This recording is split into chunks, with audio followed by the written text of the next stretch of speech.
מישהו דואג,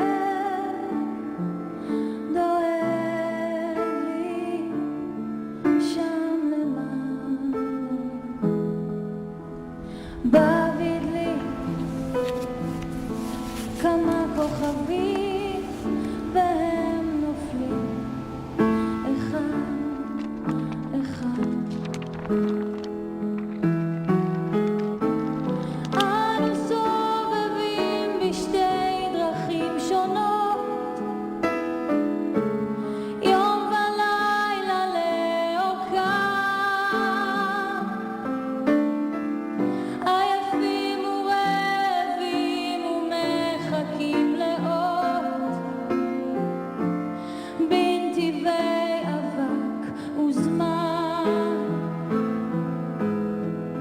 אנו ניפגש בסוף דרכים ושאלות, ניפגש בתום ימים רבים, בתום הרבה לילות. אני יודעת שאתה קרב עכשיו, אביב חלף, קיץ נסע והגשם שב.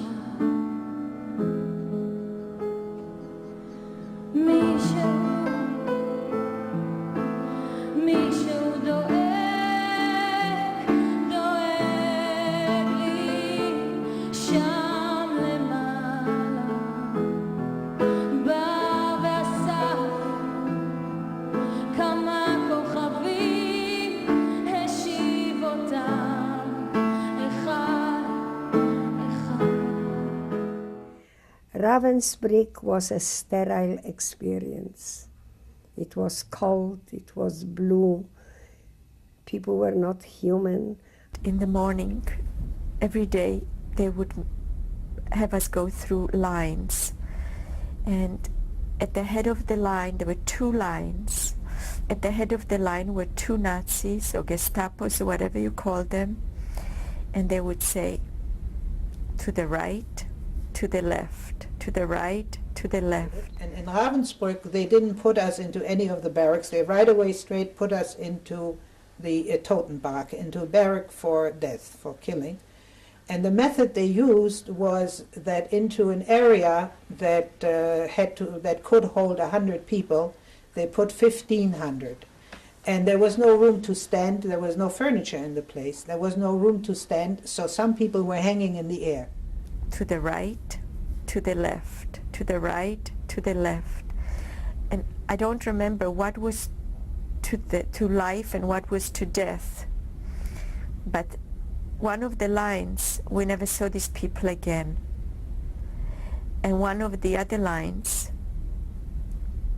you again got the chance tomorrow to go again through the same thing. A day later, we had to line up, and they brought kettles, but we were pushing so hard to these kettles. The kettles turned over, but in front of the tent was the frozen, soil, and it was like glass, shiny. The food poured outside, and the food was gone. You know what we did? We were laying down and licking the food from the ice.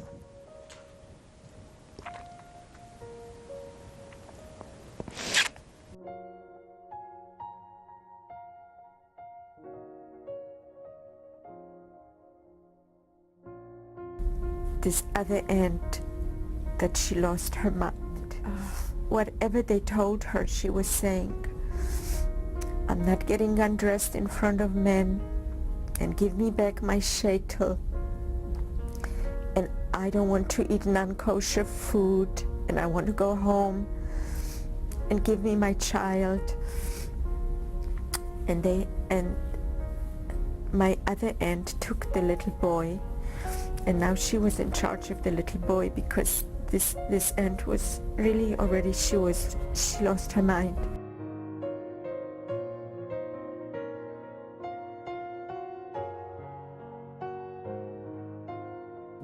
we have been woken up early in the dawn, and we had to go out in the snow. We had to walk very far to a salt mine, and they took us down, deep down to the salt mine, where they made a Grubenbetrieb, a factory of airplane products, of little parts of the airplane, and we have been working on the machines.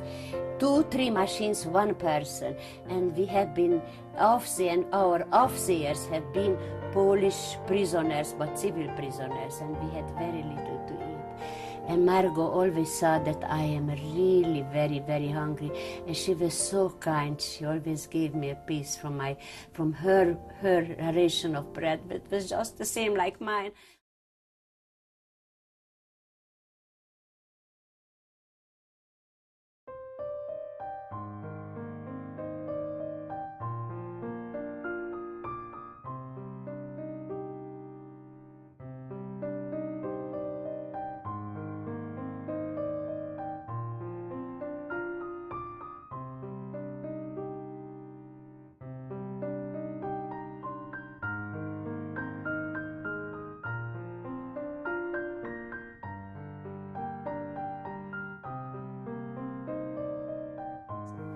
But our Stubenälteste, and this is why I maintain all the time that humanity did not die during the war.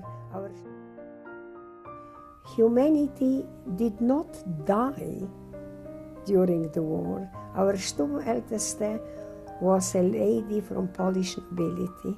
She had a hyphenated name, which was only in Polish nobility. Her first name was Maria. She treated us like the most precious creatures on God's earth. She gave us water and food and attended to our wounds. And I asked her, Pani Mario, do you like Jews? She said, not at all. But first, you are human beings.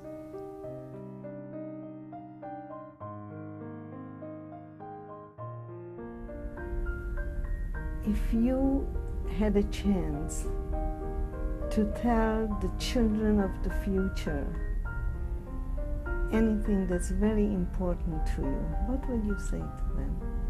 I would say, be very tolerant, because tolerance will not bring about hate of one religion to another, or one race, or one color. Tolerance can only bring love.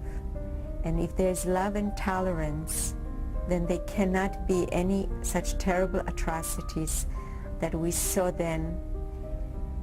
And I would tell them, just try to have hope. No matter what happens, and no matter in what terrible situation you are, don't give in and don't despair. Have hope, because at the end of every horrible black tunnel, there is a beautiful rainbow.